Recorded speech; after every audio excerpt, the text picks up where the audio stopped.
Fantastic. Our recording is now on. So hello, everybody who's here live and everybody who's watching on YouTube afterwards. We are here with the Mad River Valley Chamber of Commerce for the Art of the Event Promo, which when we were thinking about different topics to discuss for this month, it felt pretty appropriate with summertime coming up and a lot more people being out and about and businesses starting to plan events. So this is all about how to strategically drive attendance for your events. And this also, just know that, yes, we're specifically talking about, planned events, but this also these strategies could be transferred into more sales speak also, because a sale is also an event. You're trying to drive foot traffic to your location. So I just want to preface with that, that these strategies are not just bounded by an event like we typically think of, like a fair or festival. It could also be relatable to a sale also. So let's get into it. In case this is your first YouTube video that you're watching, go back and watch the others. But hi, my name is Brittany Winfield. I am a social media manager and mentor for Vermont businesses and work collaboratively with the Mad River Valley Chamber of Commerce in order to help with social media strategies for your businesses. So enough about me. You could read more about me on thewinfieldcreative.com, but that's what I do. I live and breathe social media. So I'm happy to be here today. And I also want to point out some free resources that I have for folks. So a podcast called Marketing Mixtape Podcast. We're actually coming out with new episodes very soon. The Social Spark blog, which has a ton of resources for Vermont businesses talking about different strategies related to social media, and a blog post comes out every Monday. And then last but not least, my weekly newsletter that sends different social media strategies and also trending audio links to email subscribers. So I'd just like to point these out as free resources to the community in case you're looking for more information. Okay, so we're going to be talking about how to strategically promote your event in order to get more people into the door. Because when we're able to do that, of course, that increases your visibility for the business. It also drives higher attendance. And yes, promoting the event is important, but also we're going to talk about what some of that especially in the 2-week time frame, how to confirm that people are coming. Because oftentimes with free events, people will register, but then because it's free, there needs to be something to hold them accountable to actually show up. So we're going to talk about that as well. And then with higher visibility for businesses, higher attendance at events in the Mad River Valley, that allows for greater economic impact for both your business, but also the other businesses that surround you and some of your closest neighbors and collaborators. So that's why we're talking about event promotion today. So first I want to point out, and I'm going to throw the link in the chat because I have it right here. So utilizing the Mad River Valley's retail planning calendar, and I'm going to put that into the chat right now. So that way you all have the link to it, and I'll make sure, Eric, if we can make sure it's in the follow-up documents as well for folks to be able to access it, because this is a resource that was created by Eric. So that way, especially the Retail Council, but other folks that are in the different sectors of the Mad River Valley can come together in the early stages of planning an event and seeing how you can collaborate together. So this allows for overlapping events that might split attendance, split the audience.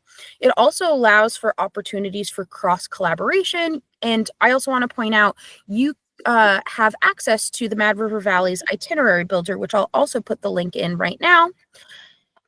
So if you are not sure who some collaborators are to start to work with, you can use these two tools. So the Mad River Valley Retail Planning Calendar to add your events to it, to also check for events that are going on among local businesses in the Mad River Valley, seeing where your business might be able to hop in, add value, help with the logistics, help with the promotions. And also if you are an event planner where you're like, I don't really know where to start. You might not know your closest neighbors. You can use the itinerary builder to also look for other businesses in the Mad River Valley to really think about, okay, who are some of my closest collaborators geographically and industry wise, complementary businesses coming together to plan events together. And this also allows you to align with bigger events and happenings that are happening in the Mad River Valley itself. So different festivals that are happening, different celebrations, different holidays that might be aligned with your business's mission, and also different markets as well. Yeah, Sean, I see you have a hand up. I just have a comment or a question comment, but to note that the retail planning calendar is not the same as the online calendar on the website, though, just so people understand there's two separate things. That is a great point. We're going to be talking about that. Oh, that's a separate link that's coming, but Right. That is a great point to point out. So this, and I'll actually just share my screen really quickly so you can see which one we're talking about right now. So this right here, you could see is an Excel spreadsheet that is specific to the internal communications for the Mad River Valley. This is not really a widely publicized planning document, but as you could see, Eric worked hard to add a bunch of different area specific or national holidays, area specific events that happen. So that way you're able to come together. And so Mad River Valley's Green Up Day, for example, that just happened, and see where there might be opportunities to create events together or hop into building events together that are already in the planning stages. So that is a great point, Sean. That's coming in the promotion part of things. So think of this as like the logistics piece.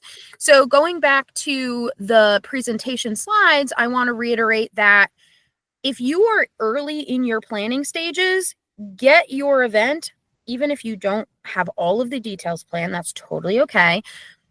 Put it in the retail planning calendar early. And then if you're thinking about an event and you see one that is attractive to you and you're like, oh, that might be a cool opportunity, reach out to the host as soon as you can, because it's really imperative when it comes to event logistics to give them a heads up while they're still in the decision-making process. So that way you can make it mutually beneficial and share ideas to put an event together that feels like it came together collaboratively in a community building setting. So yeah, that is the retail planning calendar. And if you have any questions, feel free to reach out. I know Eric's been trying to get this into more people's hands. So I know you're a great resource for that, Eric, but anybody on the task force is able to point you in the direction of this planning calendar.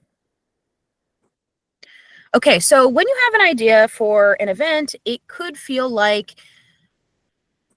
planning is taking so much time that then promotion time gets squished. So oftentimes I hear the question, when should I start promoting? Even if you don't have all of the details figured out, that is okay. Because I always like to compare it to a wedding. Like, you probably don't have all the details figured out 6 months before the wedding, but you do put out save the dates. So same concept with event planning in businesses. You have this idea for an event, and oftentimes the first thing you will decide with your business, your staff, your planning team is, when is this event? So if you have a date and a time, even if you don't have a venue solidified yet, that is okay. You can still start to promote the event and get people's attention towards the event and get them to save it on their calendar. But really, the timeline for an event, such as a festival, a fair, now this might change depending on the enormity of the event, but a standard business event, sales promotion, what have you, you should start 6 to 8 weeks before the event externally promoting it. And that is, again, like, you don't have to have all the logistics figured out, because 4 weeks beforehand, that is when you're going to really hard launch the event, do the major announcement, make it a grand whole parade that this event is happening. So 6 to 8 weeks ahead of time, you're prepping the save the date, you're making people aware that it's happening, they're putting it on their calendar, you're starting to kind of, even in a way, tease the excitement. And for people that are emotionally attached to your business, especially, those are the people, your VIP clients, your collaborators, your partners that are in the community. Those are especially the people that you should be telling first in the 6 to 8 week time frame.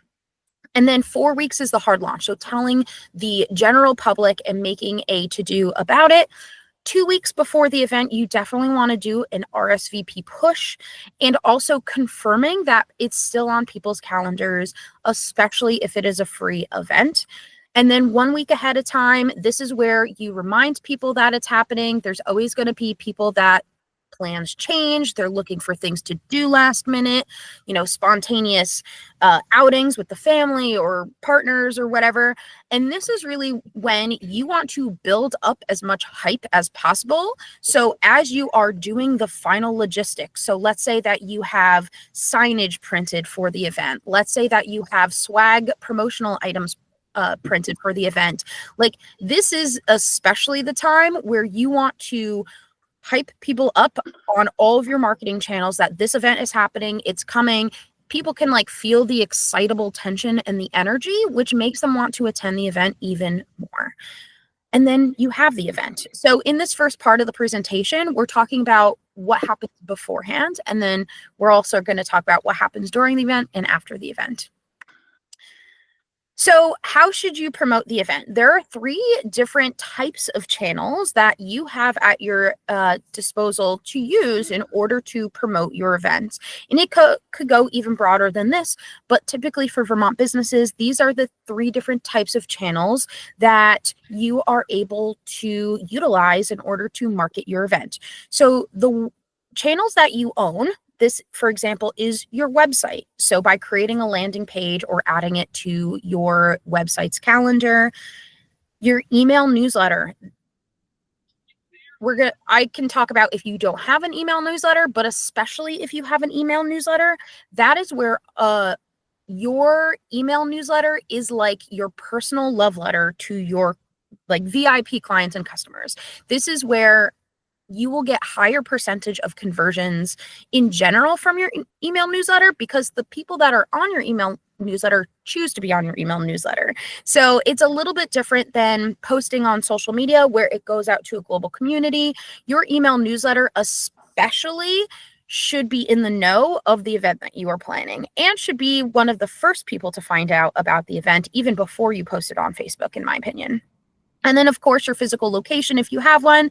So this includes in-store signage, different posters, and then, of course, we have social media. So this is just giving Instagram profile as an example. So your grid posts, your stories, your link in bio, which will also go a little bit deeper into each of these channels. I just want to preface, but these are your own marketing channels that you can build an events communication plan around these channels.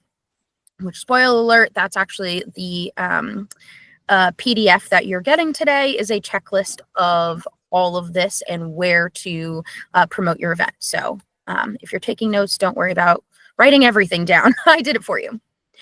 So moving on to shared. So shared marketing channels is a Facebook event, for example, because on a Facebook event, you can add co-hosts of other collaborative partners that you are planning the event with. And that includes the Mad River Valley too.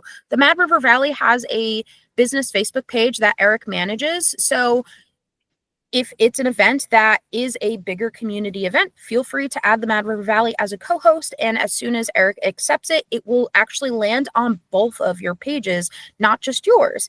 And since the Mad River Valley has probably a significant more amount of followers than your business's page, this is a great way to start to cross-promote and bring awareness to your business and to your event as well.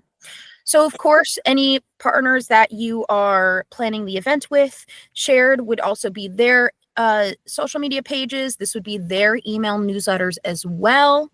This also includes the Mad River Valley shared events calendar, which I will be throwing the link into the chat right now. And this is the more public one. So everybody can see this as soon as it is approved by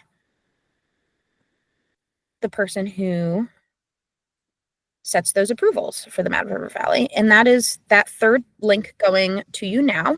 It's madrivervalley.com/events if you haven't been on it before. And it's also accessible pretty easily on the Mad River Valley website. So that's a shared marketing channel because you share it with the chamber. And then any local nonprofit or tourism organizations, they may have newsletters as well that would be happy to send it out to their broad widespread email list. So that's something to think about as well. If you're planning an event, let's say that you're doing an educational seminar about a specific topic, thinking about where might be some associations that are already speaking to your target audience, and can you reach out to those marketing folks and say, hey, I'm planning an event that I think would be super helpful for your members. Would you mind sharing this on your next newsletter? So there are collaborative opportunities to market your event without necessarily having to fully bring a partner into the logistics planning. And then last but not least are different paid channels. And I always like to bring this up because it is a way to get your event a little bit higher up in the priority of the algorithm in the news feed. So I always just like to point out that you can always boost Facebook events or Instagram posts as well. There's also different opportunities to do, so boosting and paid ads campaigns are a little bit different, and I can go into more detail if people have questions. But paid event ads can be targeted by zip code or behavior buying interest as well. Featured spots on local media calendars. So just for example, 7 days featured listings is an example, and that goes to the whole state. And then of course, print ads, I would consider who your target audience is and thinking about which types of print would they be picking up. Would it be a local newspaper like 7 days, or is it a more industry specific type of print magazine? So just thinking about who's your audience, where are they coming from? Is it mainly out of staters that don't have access to these print media? Just doing a little bit of asking yourself, who are my people that I want to walk through the door, and what type of marketing are they looking at is always a great first question to ask. Okay, so let's dive a little bit deeper into each of these channels. So Facebook events, this is a great way to start early with spreading the news about your event, because it does go to, yes, the global Facebook community, but if you've ever been scrolling on your own personal Facebook and gone to the event section, this is how often I find different like bands to go see at night, like on a random Friday where I'm like, oh, I have a night off. Like, let's go find something to do. Oftentimes, this is the first place that people that are locals will go find things to do. And because these are geotagged, when you are setting up the event, people are able to filter by location that they want to be in. So it's searchable and it's shareable as well. So Facebook events act like mini landing pages, especially if you're don't have the ability to add it to your website right now, or your website's being worked on, or for whatever reason. So Facebook events are a great way to just get the information out there to the more global community. It also offers built-in communications, so people will mark interested, and their friends that are like-minded and are probably hanging out with them on that Friday night will see them as well, going to the event, or at least interested in the event. And that allows you to spread the information beyond just your follower list. And then it also will remind them as well. So it reminds people that, hey, you have an event coming up. So that's a built-in communication and a touch point that you don't even have to, it's just automatically built into a Facebook event. So social proof, if you haven't heard that term before, social proof is typically we think of statistics, case studies, testimonials. Like, this is social proof that gives you the credibility as a business. So your social proof will grow naturally. So your event's credibility will increase, which will increase the visibility the more RSVPs roll in. So this is an example from the Waitsfield Farmers Market of what it looks like. So the band that was playing, or that will be playing actually in September, they are a co-host with the Waitsfield Farmers Market. So it's landing on both of their Facebook pages. This is a photo of the band. And then there's already people. This event is not until the end of September, and people are already RSVPing. So as an event coordinator, I would recommend getting that Facebook event early. And then not only just, so when you were logged into your business page, this is another thing. You want to set it up on your business page, not your personal page. So before you even set up the event, I would switch the toggle at the top to switch to your business page, create the event, add your co-host as you normally would, and then inviting people. So you see this button right here where it's a little envelope and then it says invite. I would, from your business page, once that event is up there, invite your friends, or that actually invites your Facebook followers from your business's Facebook page. And then, which you could do 500 at a time, just an FYI, which seems like a lot, but actually if you have over 1,000 Facebook followers, you're going to have to do it a few times manually because you can only do 500 at a time. So that's an immediate way to put a save the date and invitation in your person's hand, your followers' hands, so they feel special. Like they get a notification and it's like, oh, the Waitsfield Farmers Market's inviting you to this event. So they get the notification. It's very little work on your end. And then after you invite people through your Facebook business page, I would go and toggle back to your personal page and then invite your Facebook friends that live in the local area. And then that will send them a notification that says like, Brittany Winfield has invited you to the Waitsfield Farmers Market, for example. So that's a way to just get the word out really quickly. And even if they say maybe or interested, it will still boost that credibility of the Facebook event. So even if they know that they can't come, encourage your friends to, select as interested on the event, and then it will bolster in the algorithm and push your event to people that are like them. Okay, I wanted to point out, and I gave Sean a warning, that you do want to make sure that you have a pretty succinct Facebook event description, which you will have to have this written before you create the event. Like this is a required section.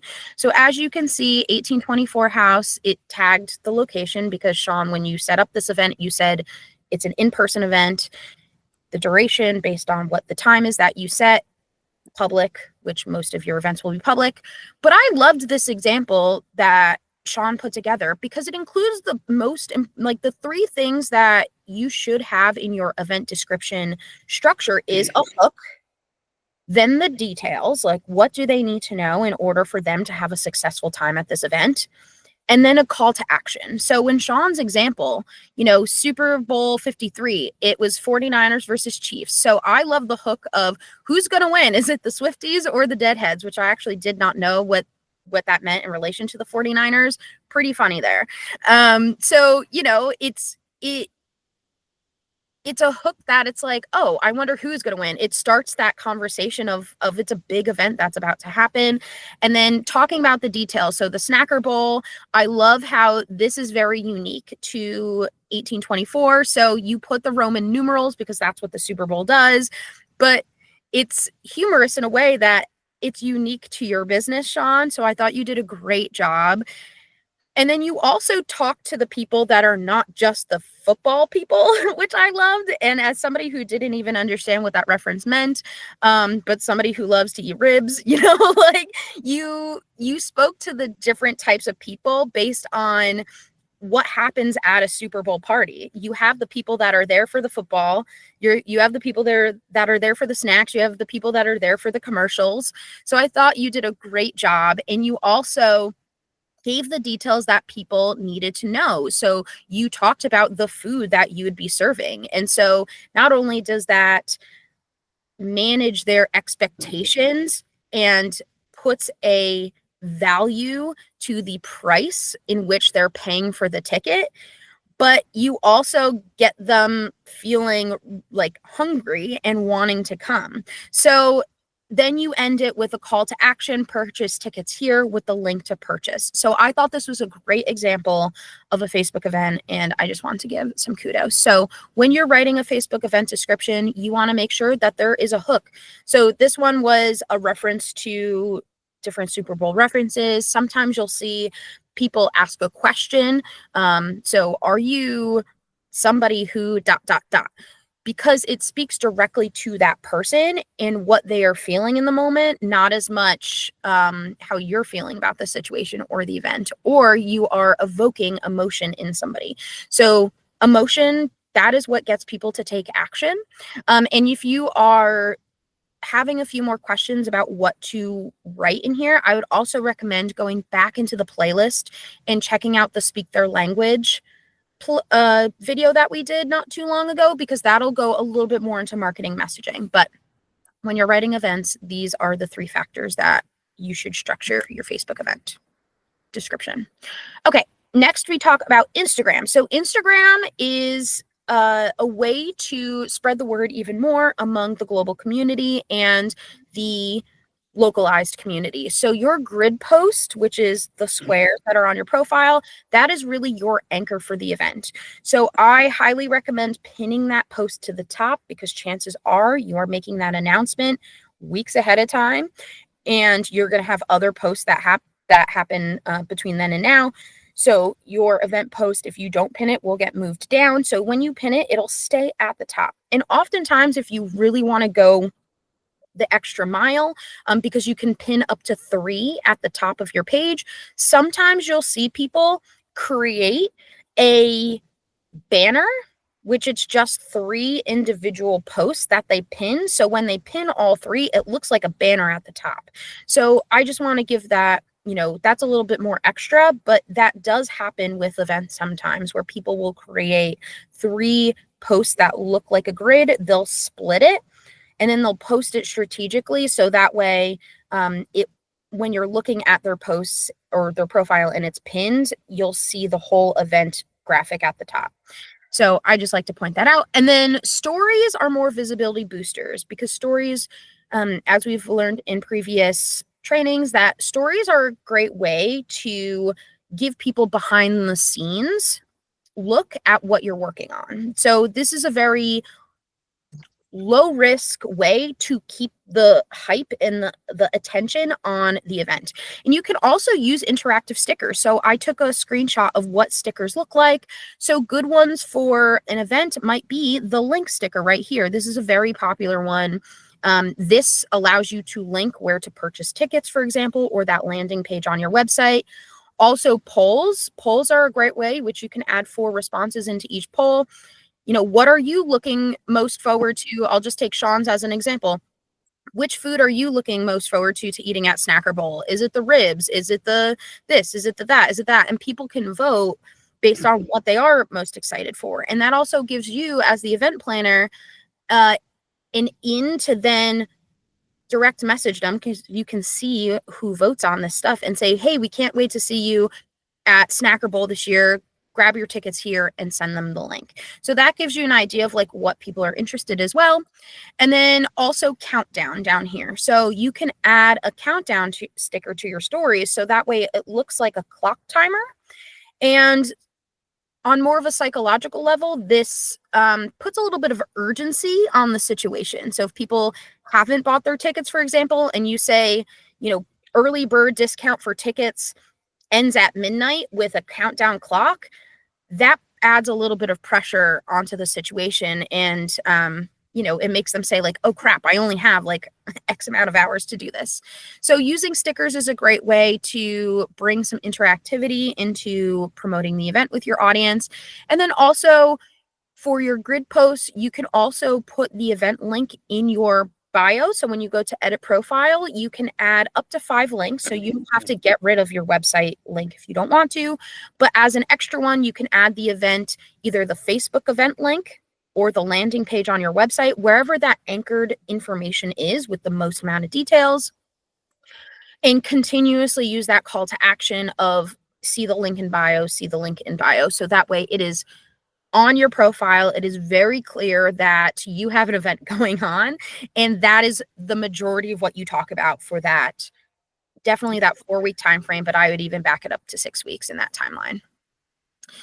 Okay, website and email marketing. I'll talk website first on that left side. So create a simple landing page and link it to your homepage, most definitely, and even to that banner up at the top. It's called the welcome bar, the hello bar, making it so that way it is so visible from every web page that you can. So that hello bar, for example, that's a great way to say, join us at this event 2020 Snacker Bowl 2025. And then so when they click it, it clicks them right into that landing page. And on that landing page, you want to include ticket information, frequently asked questions, hours, parking, anything that they need to know in order to make their decision that much easier. And then that is what you link to all of the platforms. So anytime that you are promoting the link to the event, that's the URL that you are promoting. And then email marketing. So of course, promoting via your newsletter. So you can even tease before you have fully the logistics. You can even say, something's brewing, save the date for August 16th, 2025.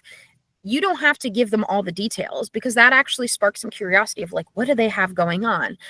So promoting via the newsletter, though, that is where you get in to your VIP list, the people that are already very much involved with your business. They've probably been past customers, that you're nurturing your relationships with them, and making sure to include your partners in your email and vice versa. So between all of the logistics planning, making sure that you have a draft of an email and say, okay, on this date at this time, we are going to put out this newsletter, blast it to all of our email lists. And then you also want to make sure to include a confirmation, especially if you have a ticketed event, and actually a free event as well. So including a confirmation and making it personal and reminders. That part is especially important, and especially for free events. The more reminders means higher attendance. If you can, with your email marketing platform, include an add to calendar button. If it's not on the calendar, it doesn't exist for most people. So if you can include that link and make it as easy as possible for people to keep it at the top of the radar, then you will get a higher attendance rate. Usually for email marketing, I do recommend, I always aim for between 6 and 8 emails, depending on what type of event it is. It might be a little bit more than that, depending on how early you are getting started. But typically it is between 6 and 8 emails in order to share different aspects of the event. So yes, you have your confirmation email for the purchaser of the event, even if it's a free, the RSVPer. But then you want to give them different tidbits about it. So yes, the confirmation email has everything, but what are the chances they're going to remember and also read the entire thing? So maybe one of the emails to them in that 8 email sequence is just about parking. Like, hey, make sure you don't get lost, especially if there's like a complicated parking situation or shuttles or something along those lines. You also want to add different relationship building emails in that sequence as well. So the why behind the event, especially if it's a nonprofit, a fundraiser, a donation-based event, giving a little bit more context so that way people feel emotionally invested in attending the event. So including some storytelling, if there is a reason why you're coming together, that should be part of that email sequence as well, and not just the event details, like the hard details of where and when. Okay. Ooh, that did not load, but that is a screenshot of the public events calendar. But I'm gonna share it instead. So the public events and local media, this is the URL for the Mad River Valley events calendar. So this is on the Mad River Valley website, as I had mentioned. Can you all see that? Yes, you can. Okay. So it makes it super easy. I've done this a few times on behalf of my clients in some of their community events, but right at the top here is submit your event. If you click into that, you will see that you do need to have some information about the event first, but your title, your description, which if you already wrote the Facebook event, you could just copy and paste it right into this one. And then a few more required questions, the event image if you have one, and getting specific about the venue, and then your contact information. But it's super easy to submit. Oh, there we go. Super easy to submit this event. And there's that graphic now loaded. And also on this page, if we were to scroll down, you could see the different events that are coming up as well. So that's another place in addition to the retail planning calendar, but you should definitely put things into the retail planning calendar. Other media sources in addition to the Mad River Valley. So you have 7 Days as a free calendar. You've got Valley Reporter, Addison Independent, and of course Front Porch Forum as well. Eric, what's up? Yeah, I just wanted to point out that when you submit events, adding images is really important in how it shows up on the calendar. And I really encourage people to use, most events have a poster. So use the poster as the basic, because all the information is there at a glance. And that encourages, and you can do things up to 2 megabytes. So you can do a pretty good sized one that people can print out as well. So just keep that in mind. I love that. And you hit it home where if you already have a poster, keep the branding the same. Keep that same image in people's heads repetitively. So that's a great point as well. And then all of the work that you just did for the Mad River Valley, just go to these other events and do the same thing. You already have the information. You're just going to copy and paste it. Yeah, one other thing I was going to mention too. I mean, I had a really good example of it this weekend. The Round Barn had their Mother's Day teas, and I heard from Kim that it was very successful this year. They had a lot of people from all over, from Chittenden County, and she said even from Stowe. And she said she did no outside marketing, and that 7 Days, I think, picked it up from our calendar and printed it. So she attributed the people coming from out of town to the calendar, which is a really nice, anecdote that it works, and that the other community-wide calendars that are out there use it as a way to populate what they already have. So that's the other side benefit of it. Amazing. I love when those examples happen, but that's Vermont too. It's 2 degrees of separation, I always say, and that's just an example business to business, but it's true. So these entities like the Mad River Valley Public Events Calendar, 7 Days is free events calendar, the small newspaper calendars, Front Porch Forum is free. So if you're not on there, either in a business listing, but they have the free events calendar as well on there. So these are great opportunities, and these are channels that local Vermonters are using. So that's another thing is, if we're seeing a lot of challenges right now with out-of-state tourism, with out-of-country tourism. So if you are trying to diversify and market to Vermonters because they're in driving distance, these are the channels that they're using to find things to do. Okay, so 2 last slides, and then we are going to open the floor. So during the event, assign somebody to capture media if you can, even if it is like a teenager that's in your family that'll be at the event because you told them they have to be there. Have somebody taking media there. So photos, videos, because then you can use it, yes, right after the event to do a recap and to thank the people, but also using it as credibility for next year's event. So we're not just thinking about how do we do this one and done event, but how do we create a portfolio over the years to keep this event sustainable. I also recommend creating a branded event hashtag and making signs that are physically located around the event to tell people to use the hashtag. So this is just an example. Last week, I think, or 2 weeks ago, was the Vermont Tourism Summit. So this is an example of a local event hashtag Vermont Tourism Summit. And when I look this up on Instagram, this hashtag, these are pictures from all different people. These are not the same company. Well, 2 of them are the same company. But if you keep scrolling, all these different companies who attended this event used this hashtag. And that allows for the event coordinator like yourself to then go share those user-generated content pieces, the videos, the photos, during and after the event. So it's actually saving you time in the content creation process, and it's boosting that credibility because somebody else, a third party that you didn't ask to post about the event, did it. So that gives you content to play with as well. And then, as I mentioned, repost, engage with it. So go into that branded hashtag during the event and go comment on the posts that are being tagged in that hashtag. Encourage people to tag attendees yourself, vendors, what have you.